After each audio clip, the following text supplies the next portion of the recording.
filisteos. Entonces Israel reconoce que en esa guerra, ¿qué le pasó a Israel en esa guerra? Perdió contra sus enemigos, contra los filisteos.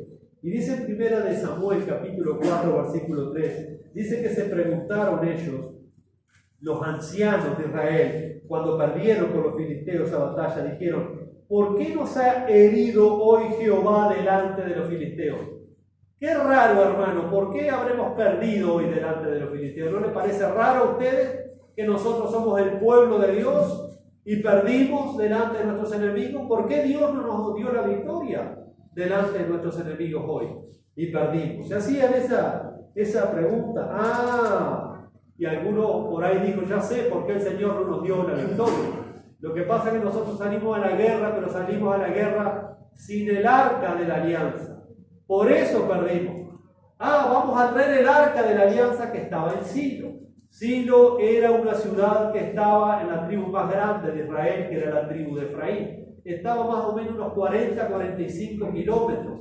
Y cuando la época de los jueces, hermanos, después que ellos cruzaron el Jordán, que se establecieron en la tierra de Canaán, que se radicaron ahí, que murieron los patriarcas, que murieron los caudillos, ellos ahí hicieron cualquier cosa, porque dice que como no había rey en Israel, entonces cada uno hacía lo que bien le parecía en el tiempo de los jueces. El tiempo de los jueces es el tiempo más caótico de los israelitas, más sangriento. Entonces ellos habían hecho un tabernáculo en Silo en la época de los jueces y ahí habían dejado el arca del pacto, porque el tabernáculo que había estado 40 años en el desierto ya no existía. Entonces el arca la habían dejado en Silo y habían hecho un tabernáculo de cuero así nomás y ahí abajo tenían el arca. Entonces ellos dijeron, lo que pasa es que tuvimos la derrota porque el arca no está con nosotros, vamos a traer el arca de Silo, entonces con el arca vamos a vencer. Porque ellos habían hecho de estas cosas un fetiche, habían hecho de estas cosas materiales un ídolo. ¿Recuerda lo que pasó con la famosa serpiente de bronce en el desierto? El rey Ezequías la tuvo que matar a quemar porque la seguían adorando los israelitas. La serpiente de bronce es increíble. Bien decía el reformador Calvino en el siglo XVI, el corazón del ser humano es una fábrica de hacer ídolos. Noche y día está siendo un ídolo. Es impresionante. Aún nosotros, siendo regenerados, tenemos que tener cuidado, como dice el apóstol Juan en su primera carta, capítulo 5, cuando termina, hijitos, guardados de los ídolos. Hermano, mi corazón y tu corazón, sin la gracia de Dios, cuando perdemos el temor de Dios, empezamos a ser ídolos. Automáticamente, nuestra naturaleza caída nos lleva a eso, Todas las personas ahí afuera, consciente o inconscientemente, tienen uno o millones de ídolos en su mente y en su corazón. Son servidores y adoradores de sus ídolos. Y a esta gente le pasaba lo mismo. Traigamos a nosotros de Silo el arca del pacto, para que viniendo entre nosotros nos salve de la mano de nuestros enemigos. Que el arca lo iba a salvar de la mano de sus enemigos, versículo 5. Cuando el arca llegó al campamento, todo Israel gritó con tan gran júbilo que la tierra tembló. Verso 7. Y los filisteos, cuando escucharon el bochinche de los israelitas al haber recibido el arca, los filisteos dicen que tuvieron miedo porque decían, a la fresca, se complicó la pelota, eso lo pongo yo en criollo. Ha venido Dios al campamento. Y dijeron, ay de nosotros, pues antes de ahora no fue así. Pero Israel fue vencido, no le funcionó el fetiche. Por más que trajeran el arca ahí, Israel fue vencido otra vez, porque no funciona así. Ellos tenían un concepto errado, ellos lo que tenían que hacer era arrepentirse y someterse a la ley de Dios y vivir conforme a los mandamientos de Dios. Entonces Dios los iba a bendecir y le iba a dar la victoria en contra de sus enemigos. Pero usando otros fetiches, por más que fueran fetiches sagrados, como el arca, no le sirvió absolutamente de nada. Esa famosa arca del pacto de Jehová de los ejércitos que moraba entre los querubines, como decían ellos, que era un símbolo de la presencia de Dios, pero el lugar apropiado para el arca que Dios había estipulado, ¿cuál era? El lugar santísimo en el tabernáculo que él había mandado hacer. Pero ese tabernáculo se rompió y ellos hicieron 4 palos con unos cueros en Silo y ahí metieron el arca. El arca tenía un propósito y el arca funcionaba en el lugar santísimo y solamente se podía ver por el sumo sacerdote una vez al año cuando entraba en la fiesta del perdón, del Yom Kippur, donde el sumo sacerdote expiaba primero sus pecados sacrificando un animal y luego sacrificaba los pecados de todo el pueblo. Y ahora estos lo habían traído a ojos aún de los paganos. ¿Qué estaban haciendo? Estaban profanando los santos. Seguían profanando los santos. Eso era un acto profano. Aquello era un sacrilegio. El problema fue que el pueblo tenía confianza en el arca misma, aparte de lo que ella simbolizaba, que simbolizaba la presencia de Dios con su pueblo. Pero Dios no estaba con ellos cuando ellos eran infieles, cuando ellos eran rebeldes, cuando ellos eran desobedientes. El arca sola no tenía ningún tipo de poder, no servía para nada. Su confianza en ella sola, aparte de la voluntad de Dios, era una confianza falsa y vana. No servía de nada. Y es lo que vemos en el antiguo pacto, que no servía para regenerar el corazón de las personas. El antiguo pacto nos muestra eso, nos muestra la dureza, la depravación del corazón, de la mente, del ser humano. Por eso así comienza Isaías hablando: toda cabeza está enferma y todo corazón doliente, de la punta del pie a la punta de la cabeza no hay en él cosas sanas, sino hinchazón y podrida llaga. Está hablando de la depravación moral y espiritual del ser humano sin ser redimido. Y eso es lo que muestra el antiguo pacto. La corrupción que había, que necesitábamos un Salvador. En Miqueas capítulo 6 tenemos un texto muy relevante también, porque ellos después pensaban que sacrificando y sacrificando animales estaba todo bien. Y dice acá el profeta Miqueas, en el capítulo 6,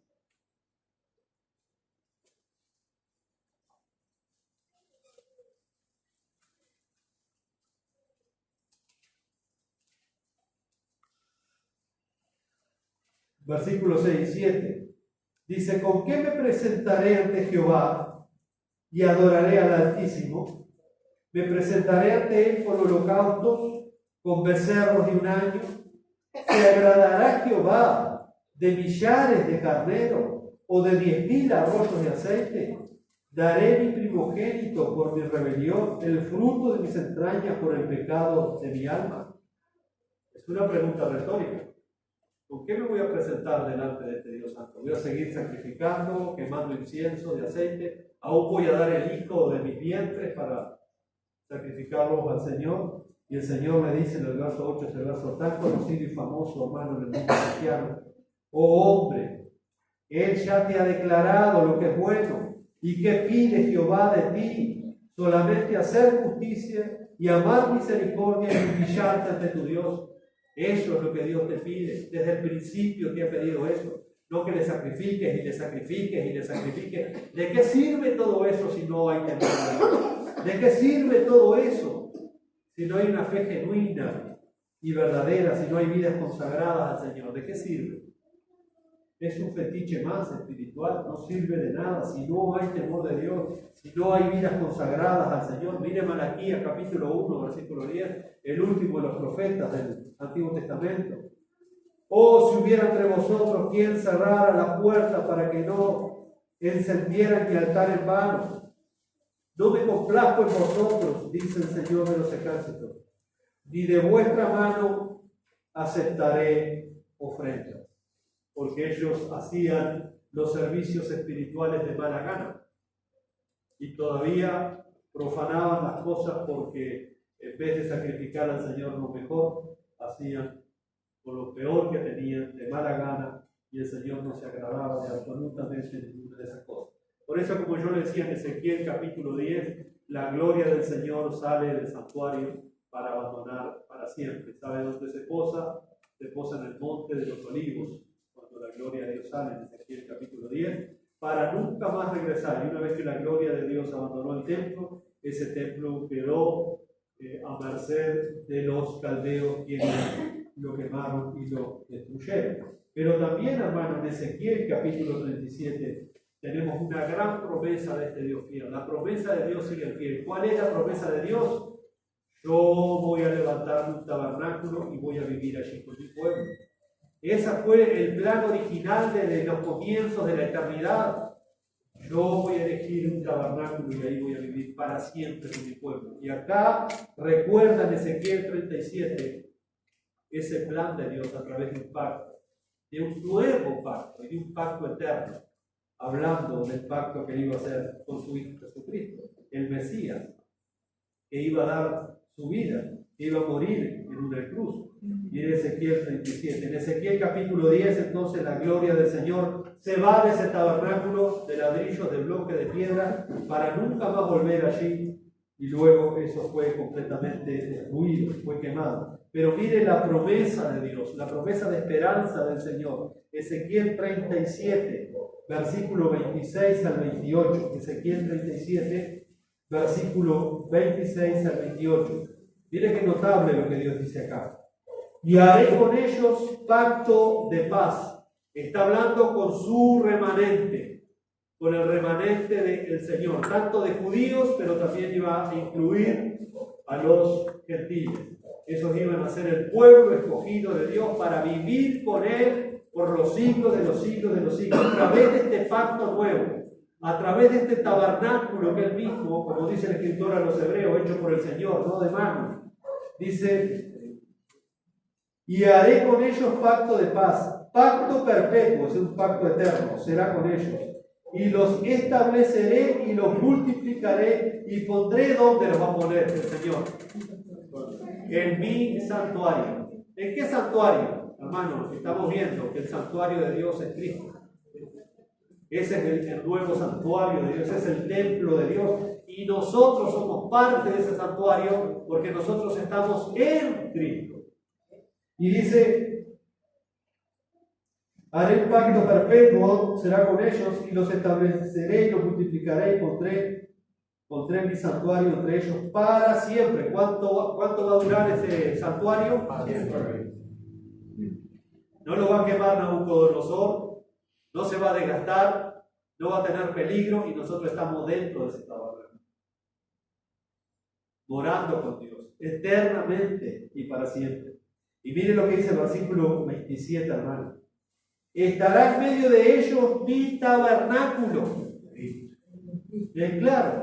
¿Sabe quién cita, hermano, el libro de Apocalipsis? 3/4 partes del libro de Apocalipsis, 3/4 partes son citas directas o indirectas del Antiguo Testamento. Por lo tanto, para interpretar correctamente el libro de Apocalipsis tenemos que conocer el Antiguo Testamento. ¿Sabe que el escritor de Apocalipsis cita muchísimos textos de Jeremías, de Isaías, de Ezequiel, de Daniel? Apocalipsis 21:3 cita este texto. Apocalipsis 21:3 cita este texto. Mire lo que dice ahí: estaré en medio de ellos mi tabernáculo, y seré a ellos por Dios, y ellos serán mi pueblo. Apocalipsis 21:3 está citando literalmente, guiado por el Espíritu Santo, aplicando la Escritura como tiene que ser aplicada, no haciendo un chicle de la Escritura, no distorsionando la Escritura, no haciendo una edición perversa de la Escritura, sino la Escritura se interpreta con la Escritura. Eso es lo que los maestros reformadores denominaron como la analogía fide. ¿Qué es la analogía fide? La Biblia se debe de interpretar con la Biblia. Nosotros no precisamos ningún tipo de comentarista que nos explique la Biblia. Tenemos el Espíritu Santo, y el Espíritu Santo nos da la iluminación correcta. Está bien que citemos, que escudriñemos otros maestros, pero no para ver las conclusiones que ellos llegaron, porque todos ellos fueron humanos y cerraron. Pero acá claramente, hermanos, la promesa de Dios: estaré en medio de ellos mi tabernáculo, y seré a ellos por Dios, y ellos serán mi pueblo. Y sabrán las naciones que yo, Jehová, santifico a Israel, estando en mi santuario en medio de ellos para siempre, mis hermanos, para siempre. Recordemos que la idea básica del santuario era la presencia de Dios con su pueblo. Eso es el tabernáculo, eso es el santuario, la presencia de Dios morando con su pueblo. Ahora nosotros en este nuevo pacto no tenemos un tabernáculo físico. Este no es el tabernáculo. Esto simplemente es un objeto que le damos uso. Pero este no es el tabernáculo. El tabernáculo son las almas redimidas, salvadas, las piedras vivas que están siendo edificadas, que Dios está formando su templo, su tabernáculo con almas salvadas y redimidas. Entonces ahora no tenemos un tabernáculo o un santuario material, temporal, como los que tuvieron los israelitas, sino que Dios está ahora con su pueblo en la persona de su Hijo Jesucristo. Él es nuestro verdadero tabernáculo. Y Dios no precisa otro tabernáculo, no precisa otro templo. Por lo tanto, fuera de este tabernáculo es imposible agradar a Dios. Fuera de este tabernáculo es imposible que el hombre pueda encontrarse con Dios. Por eso Cristo dijo: yo soy el camino, yo soy la verdad, yo soy la vida. Nadie viene al Padre sino por mí. Nadie. Fuera de ese tabernáculo nadie puede ofrecer sacrificios espirituales. Por eso nosotros en este pacto somos sacerdotes que auspiciamos sacrificios espirituales a Dios en ese tabernáculo. Por eso tenemos que tener cuidado de no profanarlo tampoco. ¿De qué tipo de sacrificios espirituales estamos ofreciendo al Señor como cristianos? Tenemos que tener cuidado, no sea cosa que nos pase como los israelitas. Y todavía nos va a costar más caro, como bien lo dicen las Escrituras más adelante. Hermano, en Mateo capítulo 1, versículo 21, ahí a Jesús se le llama Dios con nosotros. Cuando Dios se encarnó, Dios vino a morar con nosotros. Juan 1:14, y aquel verbo fue hecho carne y habitó, dice Juan, habitó entre nosotros. ¿Sabe que la palabra habitar es kenosen, la palabra griega, que literalmente quiere decir, si tradujéramos ese texto literalmente, dice que Cristo se hizo tabernáculo entre nosotros. Literalmente el texto griego dice tabernaculizó entre nosotros. Él vino y tabernaculizó, Él vino y hizo un tabernáculo en esta tierra, para que nosotros pudiéramos morar con Dios en la persona y en la obra del Señor Jesucristo. En Juan capítulo 2, versículos 19 y 21, el Señor le dice y al liderazgo: destruyan este templo y en 3 días lo levantaré. Y Él estaba hablando, ahí la palabra templo se usa para santuario, estaba hablando de su propio cuerpo. Porque este templo llevó más de 40 años determinado y vos decís que en 3 días lo va a derribar y lo va a destruir. Pero no se estaba refiriendo al templo físico de lo desde el grande Señor Jesucristo. Se estaba refiriendo a su propio cuerpo, como el templo. Cristo es el templo, hermanos. Cristo es el santuario. Es obvio entonces que en el Nuevo Testamento de que el Señor mismo se identificó personalmente con el tabernáculo, con el templo. En Cristo nosotros nos reunimos con Dios. Es imposible fuera de Cristo reunirnos con Dios. No hay otro nombre bajo el cielo, no hay otro mediador entre Dios y el hombre sino Jesucristo. Es imposible. Por eso Pablo dice en Colosenses capítulo 2, versículo 9, que en él, en Cristo, habita, otra vez la palabra habita, corporalmente toda la plenitud de Dios en Cristo. En Cristo habita. Dios tiene como tabernáculo a su Hijo Jesucristo. Él vive ahí y nosotros estamos en Cristo y hemos sido sellados con su Espíritu y nosotros somos el templo del Dios viviente. En Él habita corporalmente. Por eso, hermanos, Cristo como nuestro perfecto santuario, nuestro perfecto templo. Ahora imagínense si Él se disgustó con aquellos que habían profanado el templo físico de Israel, que se hizo un látigo y lo sacó a patadas de ahí, y después, unos 30 años más adelante o 40 años más adelante, ese templo fue quemado. Pero imagínense, hermanos, empezar a profanar este templo, empezar a profanar este santuario. ¿Usted piensa que las consecuencias van a quedar así nomás? No. Sigue habiendo consecuencias de seguir profanando el santuario de Dios, y eso lo tenemos que entender, hermano. Y nosotros no lo queremos entender. Muchos cristianos están peor que los israelitas en el Antiguo Testamento. Se les decía las cosas y les rechinaban los dientes y se enojaban y seguían pateando el clavo y seguían dando la cabeza contra la pared. Y no puede ser. No puede ser. Hay consecuencias. Lo vamos a ver claramente. Por algo los apóstoles del Señor advierten a través de las cartas, advierten severamente de que hay consecuencias cuando la iglesia empieza a profanar los santos. Hay consecuencias terribles, mis hermanos. O sea que si el Señor reaccionó en Mateo 21 cuando vio que aquel templo había sido profanado, ¿cuánto más cuando ve que su templo santo, donde mora Dios, es profanado? Entonces, considerando esa verdad, vemos la importancia de estar en Cristo, porque es en Cristo que tenemos comunión con Dios y somos un templo. Y por esa causa de esa relación con Cristo, el cristiano también se considera como templo de Dios, porque nosotros estamos en Cristo. Y nosotros como creyentes somos el templo de Dios. Y esto lo deja muy claro el apóstol Pablo en epístolas como la de los Corintios, por ejemplo. También advirtiendo allí a la iglesia, 1 Corintios capítulo 10, versículo 16. 1 Corintios capítulo 10, versículo 16. Vamos a leer hasta el 22. 1 Corintios 10, 16 al 22. Pablo está enseñando acá a la iglesia que tuviera cuidado. Dice, la copa de bendición que bendecimos, ¿no es la comunión de la sangre de Cristo? El pan que partimos, ¿no es la comunión del cuerpo de Cristo? Siendo uno solo el pan, nosotros, con ser muchos, somos un cuerpo. Pues todos participamos de aquel mismo pan. Mirad a Israel según la carne, lo que comen de los sacrificios. ¿No son partícipes del altar? ¿Qué digo pues? ¿Que el ídolo es algo? ¿O que sea algo lo que se sacrifica a los ídolos? Antes digo que lo que los gentiles sacrifican a los demonios lo sacrifican, y no a Dios. Y no quiero que ustedes, o que vosotros, os hagáis partícipes con los demonios. No podéis beber la copa del Señor y la copa de los demonios. No podéis participar de la mesa del Señor y de la mesa de los demonios.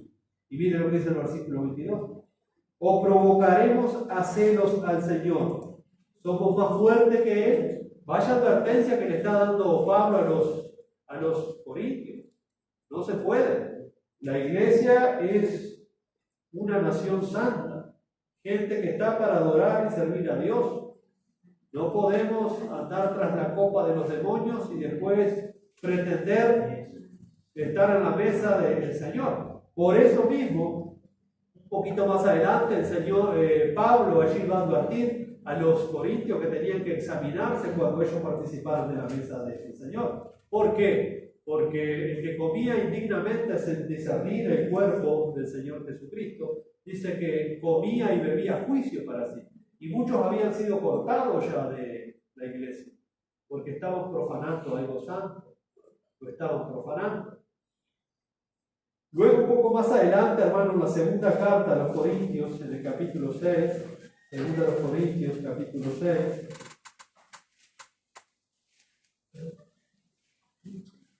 versículos 19 y 20, también pasajes conocidos.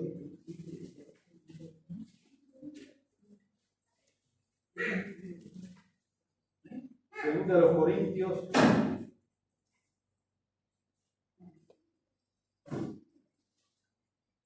segunda de los Corintios 6, 19 y 20.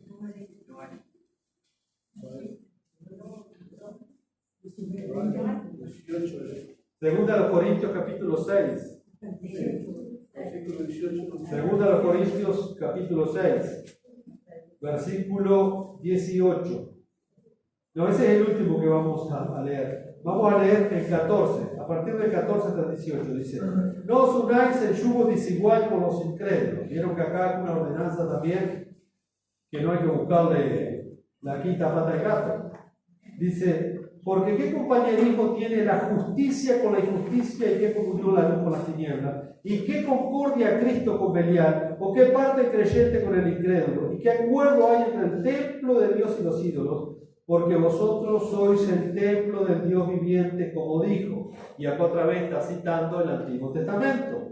Habitaré y andaré entre ellos y seré su Dios, y ellos serán mi pueblo, por lo cual salid del medio de ellos y apartaos, dice el Señor, y no toquéis lo inmundo, y yo recibiré, y seré para vosotros por Padre, y vosotros me seréis hijos e hijas, dice el Señor Todopoderoso. Así que, amados, concluye Pablo en 7.1, así que, amados, puesto que tenemos tales promesas, promesa, limpiémonos de toda contaminación de carne y de espíritu, perfeccionando la santidad en el temor del Señor. Bueno, qué cantidad de texto referente a que nosotros somos la casa de Dios, el pueblo de Dios. Mire un poquito, vamos ahí hasta que acá cantamos las cartas. Efesios capítulo 2. Efesios capítulo 2, versículo 20 y 21. Efesios 2, 20 y 21. Efesios 2, 20 y 21. Dice, edificado sobre el fundamento de los apóstoles y profetas, siendo la principal piedra del ángulo Jesucristo mismo, en quien todo el edificio, está hablando metafóricamente, se está refiriendo a la iglesia, en quien todo el edificio bien coordinado va creciendo para ser un templo santo. Un templo santo en el Señor. Está hablando de la vida personal de cada creyente en su santificación. La Biblia es clara en eso, mis hermanos. Cada uno de nosotros tiene que ir santificándose, tiene que ser más santo para servir al Señor de esa manera. Dice, en quien todo el edificio bien coordinado va creciendo para ser un templo santo en el Señor. Y en Primera de Pedro capítulo 2, versículo 5, Primera de Pedro 5, otro texto muy clave también, dice, vosotros también, dice a los creyentes Pedro, como piedras vivas, sed edificados como casa espiritual y sacerdocio santo. ¿Para qué, Pedro? Para ofrecer sacrificios. ¿Pero qué tipo de sacrificios? Sacrificios espirituales. No es que a nosotros nos gusta. Sacrificios espirituales. ¿Aceptables a quién? A Dios, que es el que vive adentro.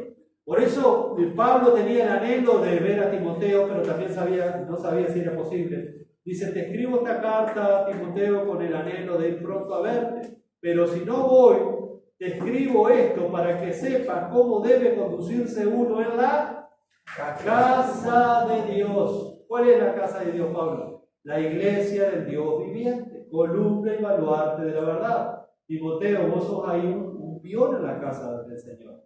No es tu casa, Timoteo. Por eso tenés que mandar a aquellos que enseñan doctrina diferente a que no enseñen esas cosas. Y Timoteo tenía que ordenar en la iglesia en Éfeso, donde Pablo lo dejó como pastor, tenía que ordenar cosas que estaban muy torcidas ahí. Por eso Pablo le dice que tenía que ordena a sí mismo ancianos, que sean maridos de una sola mujer, decorosos, prudentes, maduros, aptos para enseñar, bla, bla, bla, bla. Le da una cantidad de instrucciones, porque la casa del Señor, ¿quién es el patrón y el dueño de la iglesia? Así que no vengamos con majadería a la casa de Dios, hermano. Porque si alguien ajeno a su casa va con majadería, usted lo va a sacar a los 5 minutos. En casa ajena se respeta. Y en la casa de Dios mucho más. Entonces, no tengamos la mala costumbre de hacer de la casa de Dios lo que a nosotros nos gusta o nos parece, porque inmediatamente deja de ser la casa de Dios. Entonces nosotros tenemos que ver qué dice el patrón y el dueño de la casa para que nosotros podamos andar como buenos siervos, como buenos empleados, como buenos mayordomos de la casa del Señor, dando esos sacrificios espirituales agradables que Él quiere. Me van a decir a mí que no hay iglesias que da asco, y discúlpenme la palabra, da asco lo que se predica, lo que se dice y lo que se hace, que se están hartando de profanar lo que para ellos es la casa del Señor. Pero tal como los tiempos que venían, templo de Jehová, es este. Y Dios está asqueado con ese tipo de sacrificios. No hay santidad, no hay temor de Dios, no hay respeto por la doctrina, se han aburrido de pisotear el Evangelio, han blasfemado el nombre del Señor y han hecho que otros blasfemen el nombre del Señor. Y va a decir que eso va a quedar así nomás impune. Terribles cosas caen en las manos del Dios vivo. Tenemos que tener cuidado cómo nos conducimos a la casa de Dios. Este es un santuario santo. Esta es la morada de Dios y nosotros tenemos que ser santos y conducirnos de una manera agradable al Señor. Por eso Pablo da tantas advertencias, tantas instrucciones a los apóstoles. Hermanos, somos el templo de Dios, somos la morada del Señor. Por eso, hermanos, se da mucho énfasis en la necesidad de separarnos del mundo, porque nosotros somos, o no sabéis, dice Pablo, que vosotros sois el templo del Espíritu Santo. Y el Espíritu de Dios mora en vosotros. 1 Corintios 6, 19, es ahí donde dice: ¿no saben que ustedes son el templo del Espíritu de Dios y que el Espíritu de Dios mora en nosotros? Desde luego, hermanos, el santuario es algo santo. El tabernáculo de Dios es santo. El hombre que no quiere apartarse del mundo, entonces no debería llamarse cristiano, y mucho menos ser miembro de la iglesia de Cristo, porque acá el que no quiere ser santo, entonces se equivocó de lugar, lamentablemente. No tendría ni que llamarse cristiano. Debemos de amar la santidad, debemos de buscar la santidad, debemos apartarnos del mundo. Por eso Pablo dice: perfeccionando la santidad en el temor de Jehová, en 2 Corintios 7:1. Así que teniendo tales promesas, despojémonos de todo eso que nos ensucia, nos contamina nuestra vida espiritual, perfeccionando la santidad en el temor del Señor. Somos el templo de Dios como la iglesia. Y Dios no duerme en un lugar sucio, Dios no vive en un lugar sucio, Dios no tiene comunión en un lugar sucio. Él quiere un lugar santo, Él quiere un santuario, un lugar donde sea resplandeciente su gloria allí. Entonces el sitio donde la iglesia se reúne no es el templo, tampoco es un santuario, porque como dice el escritor a los Hebreos capítulo 3 versículo 6, la cual casa somos nosotros. La cual casa somos nosotros. Nosotros somos la casa de Dios. Esto, hermano, no es la casa de Dios. Esto es un objeto que la casa de Dios usa, la iglesia de Dios usa, simplemente con el fin de tener el culto dominical, el culto congregacional. Pero este no es el lugar santo, hermano. Si no, estamos igual que los judíos. Hacemos de estas baldosas, de estas paredes, un lugar santo. El lugar santo soy yo y sos vos. Nosotros mañana somos iglesia allá afuera. Salimos de la puerta y somos iglesia. Seguimos siendo la morada de Dios. No es que esto sea un lugar santo, no, esto no. Esto lo hace santo mientras nosotros estamos alabando y adorando al Señor acá. Nosotros nos vamos de acá y esto es un edificio como es la casa de Fulano o de Mengano. No confundamos la casa de Dios. La casa de Dios somos nosotros. Y la que tenemos que cuidar es nuestra casa espiritual donde Dios mora. Esto no, hermano, estos son muebles, estos son baldosas, son puertas, son... Acá no vive Dios. Dios vive en nosotros. Nosotros somos el templo del Señor. Como dice ahí, les deja claro la escritura a los hebreos, la cual casa somos nosotros. Y Pedro dice que somos esas piedras vivas que están edificando la casa espiritual del Señor. Bueno, los judíos se rehusaron reconocer lo sagrado del santuario, lo profanaron, se aburrieron de profanar repetidas veces, y tenemos que tener cuidado porque podemos empezar a cometer esa misma falta como iglesia, a profanar una y otra vez el santuario de Dios. Y es cosa seria. La Biblia nos dice en Gálatas capítulo 6 que Dios no puede ser burlado. Todo lo que el hombre siembra, eso también va a cegar. Personalmente estoy convencido que Dios saca a muchos de sus santuarios cuando lo están profanando. A muchos. Lo vemos en 1 Corintios. Muchos ya no están, muchos ya duermen. Se cansaron de profanar algo santo y Dios los sacó. Por eso, hermano, algunos tipos de personas que hoy ya no están, no está convencido que Dios los sacó. Dios les da tiempo, Dios les habla, o nos endurecemos o nos ablandamos. Pero muchos de los que no están, estoy convencido de que Dios limpia su santuario. Dios se ocupa de sacar a los Tobías. Dios les tira todas las cosas para afuera. La iglesia es un lugar santo. Si no buscamos la santidad, entonces estamos buscando equivocado. Debemos de agradar a Dios, debemos de sacrificar esos sacrificios espirituales al Señor. Tenemos que tener cuidado. Somos el templo del Señor todos los días, no solamente cuando nos reunimos como iglesia. Nosotros somos el templo de Dios todos los días. Por lo tanto, hermano, el culto a Dios debe ser espiritual. Espiritual, es decir, debe ser en espíritu y en verdad. El culto tiene que ser bíblico. El culto tiene que ser lo más sencillo posible. Y el culto tiene que ser lo más bíblico posible, donde haya reverencia, donde haya orden, donde haya respeto, donde hay desorden, locura y cualquier tipo de cosa. Yo les puedo asegurar que Dios no está ahí. El culto tiene que ser sencillo y tiene que ser bíblico. Eso es lo que a Dios le agrada, con corazones humildes, corazones rendidos a Él, en espíritu y en verdad, es decir, conforme a la revelación que tenemos en su palabra. No solamente prestar atención a las cosas físicas.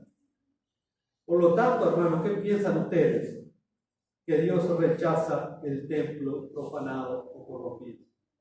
Dios sigue rechazando un templo profanado, un santuario corrompido. Si no está creyendo lo que yo digo, no tiene que creerme. Vaya y lea tranquilamente en su casa esta noche Apocalipsis capítulo 2 y capítulo 3.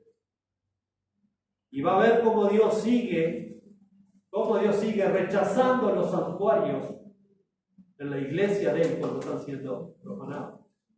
¿Se acuerda cuando le dicen a las iglesias, se les aparece? Vos tenés esa mujer ahí hace tiempo, a esa Jezabel, que está enseñando a mis siervos a fornicar, a adorar a los ídolos, y vos no has hecho nada allí. Y al otro le dice, vos tenés que tenés la doctrina de los nicolaitas ahí, que yo aborrezco, no lo puedo ni ver. Y vos, aquellos has discernido, aquellos que se dicen ser judíos y no lo son, sino que son sinagoga de Satanás. A la iglesia de la Odisea, la última, le dice que él estaba fuera de esa iglesia y que esa iglesia también se había corrompido con las cosas del mundo. Ella decía que era rica, que no tenía necesidad de nada, pero el Señor estaba fuera. Y el Señor da serias advertencias, hermano. El Señor da serias advertencias.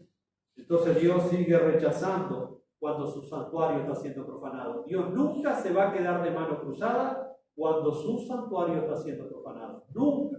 Ni en el Antiguo Testamento ni en el Nuevo Testamento. Cada vez que la casa de Dios se empieza a ensuciar, cada vez que la doctrina se empieza a ensuciar, que el Evangelio se empieza a ensuciar, que los santos ministerios se empiezan a ensuciar, Dios nunca se queda con los brazos cruzados.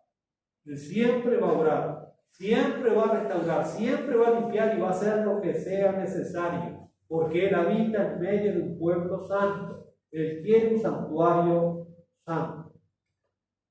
Así que, hermanos, el templo que Dios acepta son los corazones regenerados por el Espíritu Santo, corazones humildes, corazones hambrientos y sedientos de conocer a Dios, de su gracia, su bondad, su misericordia. Aquellos corazones, como dijo Isaías 66, 1 y 2, aquellos corazones que tiemblan a mi palabra, ahí donde el Señor mora.